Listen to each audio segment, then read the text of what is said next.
মধ্যপ্রাচ্যে আবারও বাড়ছে উত্তাপ, আর এর কেন্দ্রবিন্দুতে একটাই প্রশ্ন: ইরান কি ইতিমধ্যেই পারমাণবিক অস্ত্র তৈরির শেষ ধাপে পৌঁছে গেছে, নাকি তারা আগে ভাগেই বানিয়ে ফেলেছে পারমাণবিক বোমা? হঠাৎ করে এমন সব দাবি আসছে যা শুধু মধ্যপ্রাচ্য নয়, গোটা বিশ্বকেই নতুন করে চিন্তায় ফেলেছে। একদিকে ইরানের প্রেসিডেন্ট মাসুদ পেজেশকিয়ান বলছেন তাদের পারমাণবিক অধিকার কেউ থামাতে পারবে না। অন্যদিকে ইসরায়েলের প্রধানমন্ত্রী বেনিয়ামিন নেতানিয়াহু সরাসরি দাবি করেছেন সময় মতো ইরানে হামলা না করলে ইরান আজ পারমাণবিক শক্তিধর দেশ হয়ে যেত। আর এখানেই প্রশ্ন আসে, তাহলে আসল সত্যটা কোথায়? দীর্ঘদিন ধরে ইরানকে ঘিরে অভিযোগ তারা সমৃদ্ধ ইউরেনিয়াম ব্যবহার করে পারমাণবিক অস্ত্র তৈরির পথে এগোচ্ছে।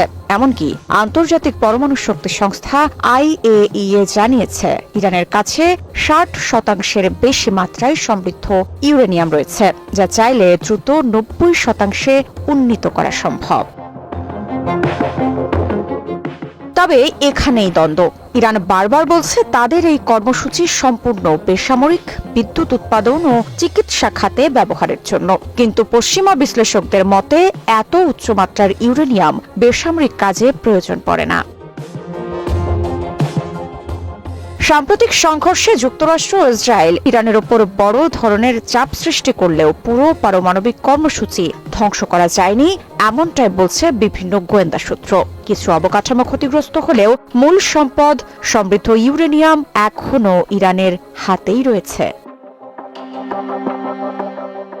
ইরানের পররাষ্ট্র মন্ত্রণালয়ের মুখপাত্র স্পষ্ট জানিয়ে দিয়েছেন এই সক্ষমতা তাদের নিজস্ব বৈজ্ঞানিক অর্জন, যাতে কোনোভাবেই ছাড় দেওয়া হবে না।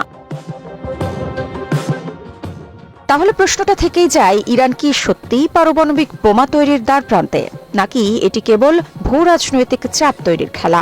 একদিকে ইরানের আত্মরক্ষার যুক্তি, অন্যদিকে পশ্চিমাদের নিরাপত্তা উদ্বেগ, এই দুইয়ের টানাপোড়েনেই মধ্যপ্রাচ্যের ভবিষ্যৎ নির্ধারিত হতে যাচ্ছে।